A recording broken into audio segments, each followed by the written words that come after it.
even like common over-the-counter pain reliever medication, acetaminophen, Tylenol, these are toxic to the mitochondria.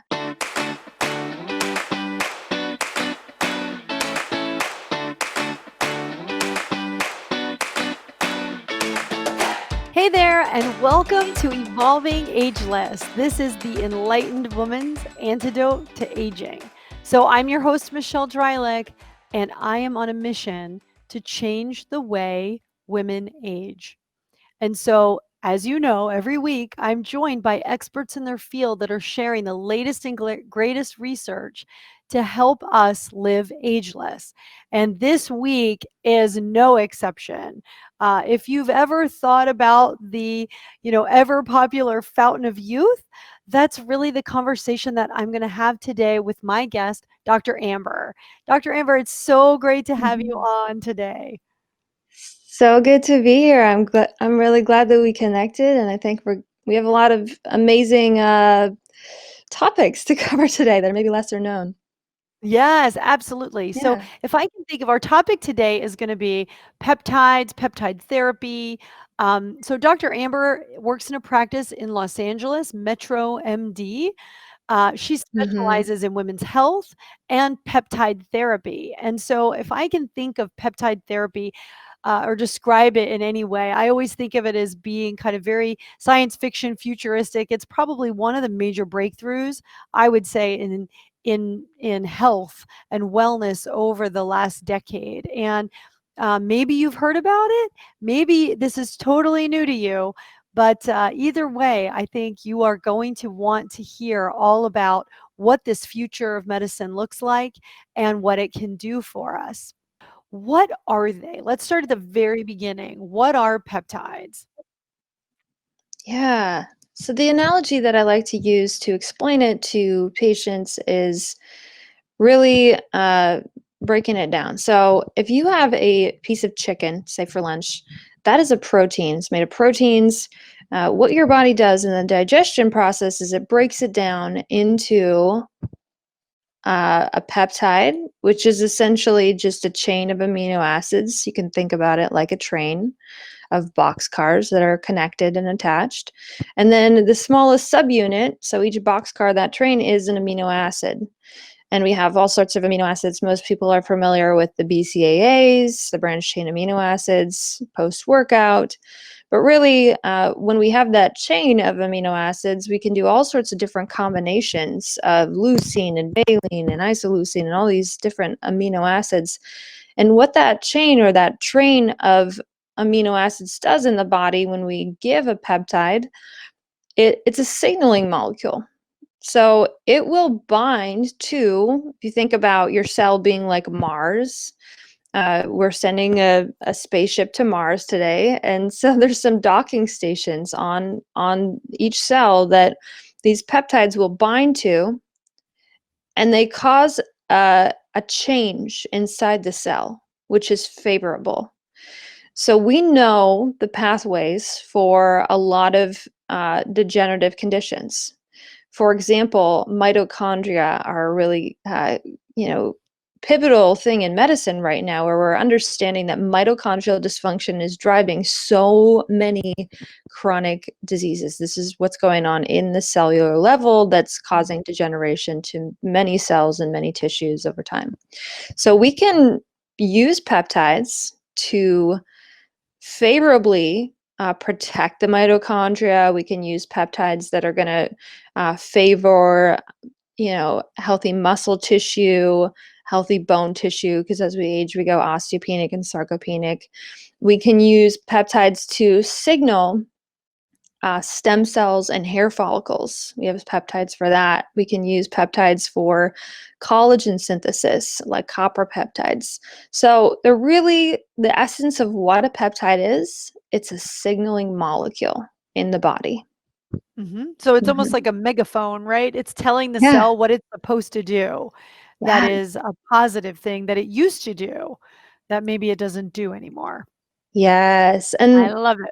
we like to call them bioidentical because your body really does recognize it, and it's not actually the peptide that's doing the work. It's Right. telling your body, it's giving your body a signal that your body's doing the work. It's just Mhm. sending a signal. So it's almost like an alarm clock, right? It's going off and it's like poking the cell awake, like, Yeah, "Hey, wake you're up. supposed to be producing mitochondria and making more energy." Hmm. Yeah, that's Yeah. fantastic. Let's talk about mitochondria too before we get too deep, because I know, and as you said, I mean, there are studies coming out that mitochondria dysfunction is, you know, behind cancers, certain cancers, mitochondrial dysfunction. The most obvious form is around energy levels, right? And people just Mhm. not having the energy. But so let's talk about mitochondria. Where is it? What do we do with it? Take us back to the beginning. Okay. Yeah. So this is really pivotal. It's funny. I've worked with some athletes that, we're working on athletic performance, then I bring up the word mitochondria and it's like, "What's that?" And so Right, right. I You're like, I it's a love big part of what you do, what you use. Yeah. Yeah. So I think it's good to just, go back to basics and break it all down. So mitochondria is uh, essentially it's a part of the cell that helps us generate energy, but it really has two functions. The mitochondria A create energy for the cell, and B, they protect the cell. So they can't do both effectively, necessarily, or we need to make sure they're doing both effectively. The analogy, again, because analogies really help to communicate what's going on, is I'm in LA right now. And so we have a power plant in LA that fuels this entire city every day to turn on our lights and plug in our computers and our Wi-Fi. And if right now, this very second, the power plant in LA completely quits working, there's no power. Nobody's going to run their dishwasher. You can't charge your phone. You can't plug in your Wi-Fi. You know, and everything in the cities like the cell will shut down.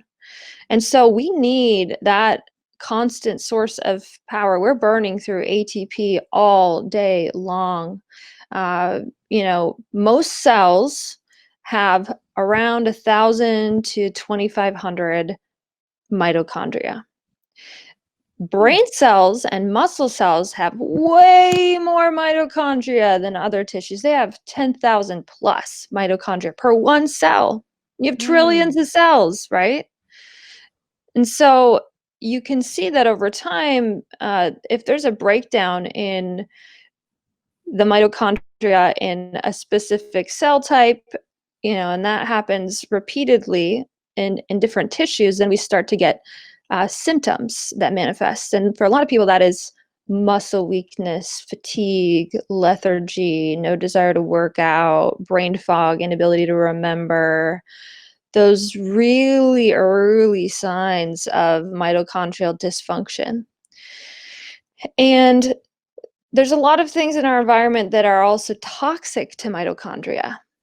A Mhm. lot of pharmaceutical medications are mitochondrial toxic. So Mhm.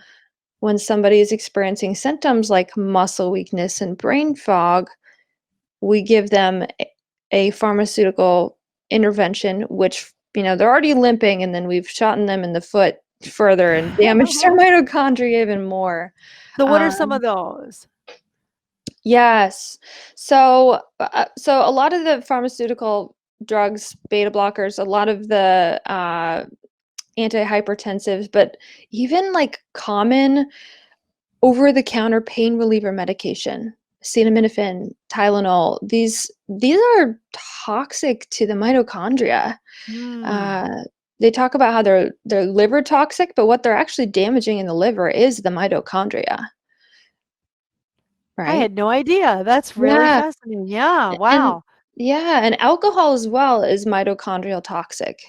Mm. So, if you look at all of the offenses that anybody is coming into contact with in their daily life that are offending mitochondria, there's so many people in America on pharmaceutical drugs, on pain relievers, you know, consuming alcohol, maybe all three at once. And that is just a recipe for mitochondrial dysfunction. Yeah. Wow. All right, so how do peptides work with mitochondria? Let's learn about that, Mm, because So you do lose mitochondria. When you say mitochondria killer, like each cell has Yeah, 1,000 to however many, right. you lose them. And Yeah, that's why they stop. It's not that they may still be they're making ATP, but they're just less of them. So you have less yes, energy. Okay. exactly. So what do peptides do with mitochondria? Yeah. So we have a handful of peptides that are very specific. They work on different pathways. Some of them, uh, a lot of them work on this molecule called NAD. Mm-hmm. So nicotinamide dinucleotide, adenine dinucleotide, long word. So that's we just say NAD because we don't want to say that long word every time. Right. And this is a coenzyme. It's something that the mitochondria needs to be able to churn out that ATP every day. Mhm. This is Krebs cycle stuff, if you remember from high school or college biology, right? We're deep into the Right. Krebs cycle. So go ahead. Yeah. Yep. And so we need this molecule called NAD. We know our production of it decreases as we age. And essentially, one of the pathways that we work on is keeping NAD around longer. So you know how SSRIs work, where they keep the Yep. serotonin in the receptor site or in uh, the area longer. So essentially, we can do the same for NAD. And there's a Because your pep. body recycles NAD, right? So It what you're does. saying is you stop it from recycling. You try to keep it in circulation as long as you can. Yep. Okay, that makes sense. Okay. Yeah. So it works on the NAD salvage pathway. So it just saves it from being turned into different molecule. Yep. So that's one mechanism. The peptide that does that is called 5-amino 1-MQ. That's one I'm writing it peptide. down. There's all sorts of biochemical names, and I try not to get caught up in the names, but there's a peptide called SS31, which also works on mitochondria and uh, works in a similar way. It doesn't necessarily work on the NAD salvage pathway, but it will help increase that natural synthesis of NAD. But honestly, one of my favorite ways to go about supporting mitochondria is just giving straight NAD.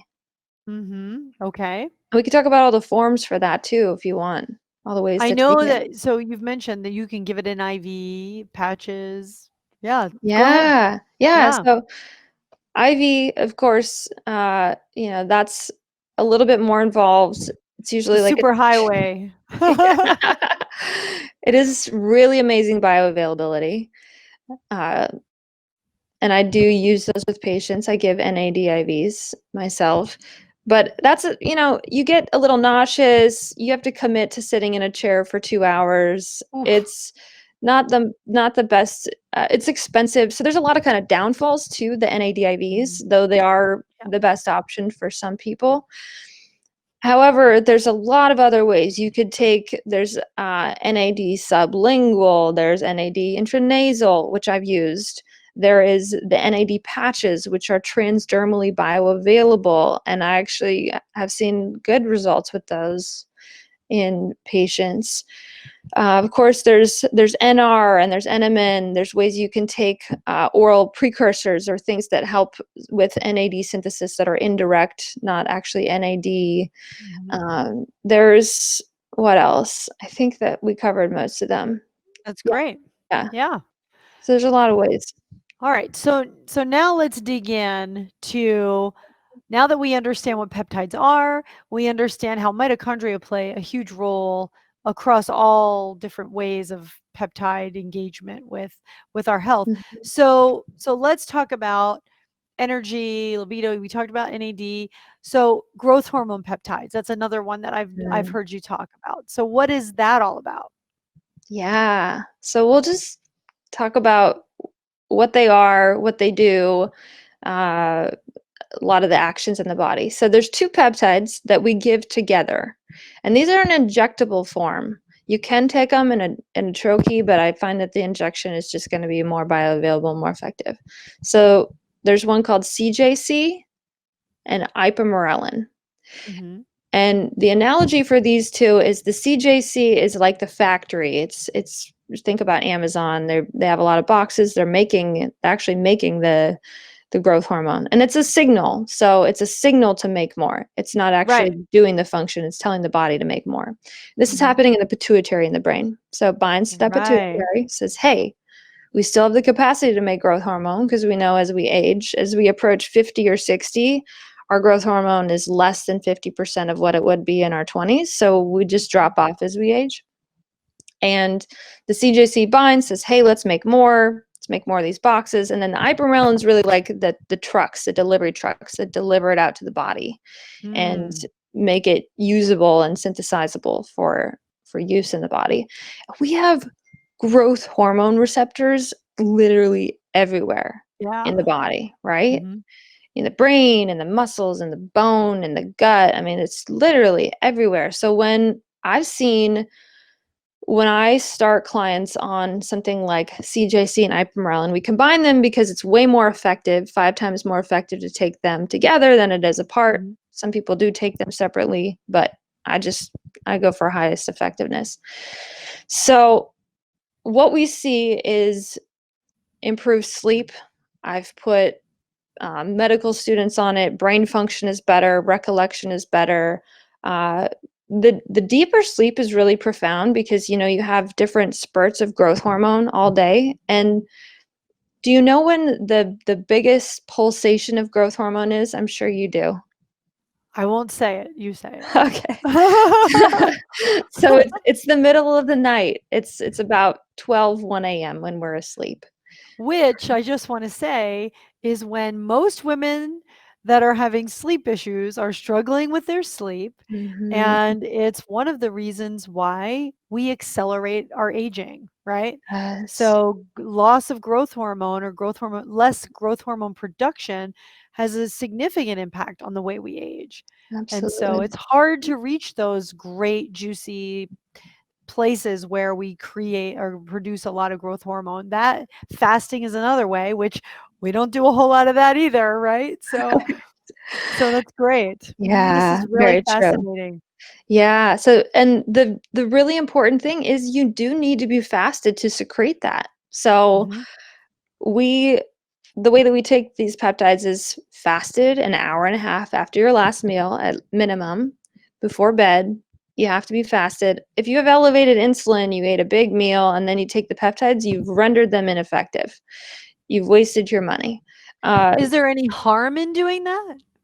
Because well, I'm functional, right? So I'm always looking for what's the downside of having, like when exogenous ketones came out, I'm like, yeah, but if you've got high insulin and you've got ketones, what's that dance all about? Right? oh So what do you yeah, do? Is it okay if you've got high insulin and you've got these peptides? Do they just go unused and they're just yeah. broken down into amino acids? Yeah, they're Oh, rendered ineffective yeah. from all Wow. that I've learned in A4M. They're just not going to work. Mhm. They can't effectively cause the action that we want because we're not Mhm. fasted. We can't spike Great. Got increase it. So these growth no hormone levels. harm, just completely wasting your money. Correct. Yeah. Oh, that's good. Okay. Yeah.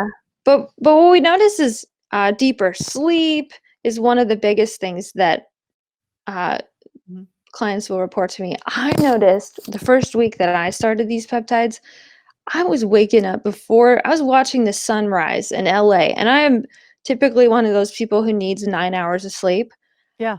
I had the deepest, most restorative sleep that I can remember, and I was Mm. waking up rested and ready to go earlier than I had, but it's because that pulsation of growth hormone, you just boost that. Your your deep sleep and your restoration capacity, because it's not about how long you sleep, it's Mm-mm. about the effectiveness of that time, right? I've had clients who use the Aura Ring, Yeah, I have and an Oura they've ring. Yeah. you have an Aura, awesome, yeah. You can test your deep sleep on that, Yeah. and the the I growth can tell hormone you my deep sleep peptide. on it. Oh, yeah, yeah. Yeah. I know, So isn't go that ahead. fun? I love being able to check that.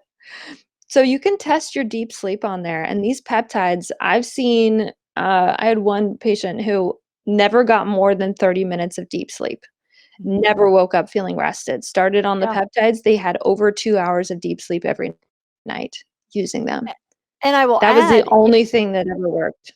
Absolutely. And when what I've noticed with my Aura Ring, remember you guys, I've talked about my Aura Ring that measures my sleep and my activity and everything. But what I've noticed with Aura is if I take melatonin, and this is a misnomer I think happening across the globe. People are taking melatonin for Yeah. deep sleep. It Yeah. robs my deep sleep to give me more REM. So Yes. my REM goes up and my deep sleep goes way down. And so I might have, if I'm taking Interesting. melatonin, my REM goes up to 2 hours and my deep sleep goes down to like 45 minutes. And so I'm not making enough growth hormone. I'm not restoring, even though I wake up and I've slept and I've had REM, so I'm not Mhm. psychotic, but yeah. So this is really fascinating. And this is for men and women. This is not just women we're talking about. This is these Mhm. growth hormones and peptides. Okay. Yeah. So what's another one? I know we'll talk about libido because I know that is an issue men and women alike, especially as we age. I know there's a really interesting peptide for Mhm. libido that does not act the way a lot of these pharmaceutical drugs act. Correct. Yeah. So PT-141 is this peptide, and all the chemical names, but we just have to have a name for it. So it's in this family of what we call the melanocortin receptors, and there's a lot of research on what's happening in the brain. So the melanin, we're talking about melanin in the skin, the pigment that makes your skin Mhm. darker, right?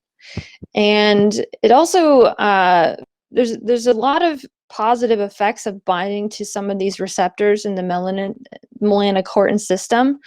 So PT-141, what it does is it binds to receptors in the central nervous system. Whereas Viagra is working on the blood vessels, PT-141 works on the central nervous system and essentially makes you feel aroused. About an hour, you inject it about an hour before sex. Both couples could do it. I've actually had couples do this around Valentine's Day, or they're going to go away for a weekend, and um, particularly if one of them has lower libido, maybe just had a baby, they're trying to conceive, they can use something like this, but it makes both of them feel turned on or aroused, and it will promote erections, and it's more effective. It's essentially touted as the thing that women can use, because historically Mhm. men have been the focus of so Right. much conversation around libido and erections and for Viagra, but this is something that women can use, and the couple can use it together. Right, especially because it has more of an emotional connection too, right? Yes.